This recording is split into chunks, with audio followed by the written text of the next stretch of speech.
کہ مقتدی کے لیے تو جماعت کا انتظار کھڑے ہو کر کرنا یہ مکروہ ہے۔ مستحب طریقہ یہ ہے کہ مقتدی حضرات بیٹھ کر جماعت کا انتظار کریں۔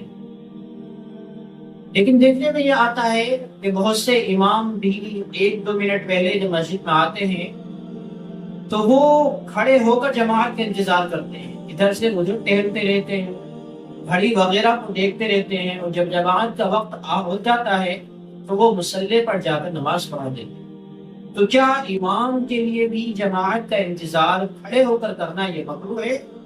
کیا اس کے لیے یہ کام مکروہ نہیں ہے؟ تو اس سلسلے میں حضرات علماء نے لکھا ہے کہ امام کے لیے دونوں چیزیں درست ہیں۔ اگر امام چاہے تو وہ 1-2 منٹ پہلے کھڑے ہو کر بھی جماعت کا انتظار کر سکتا ہے، اور اگر امام چاہے تو وہ بیٹھ کر بھی جماعت کا انتظار کر سکتا ہے۔ امام کے لیے دونوں ہی چیزیں درست ہیں، چاہے وہ کھڑے ہو کر جماعت کا انتظار کرے، چاہے وہ بیٹھ کر جماعت کا انتظار کرے۔ امام کے لیے جماعت کا انتظار کھڑے ہو کر کرنا یہ مکروہ نہیں ہے، جس طرح مقتدی کے لیے جماعت کا انتظار کھڑے ہو کر کرنا مکروہ۔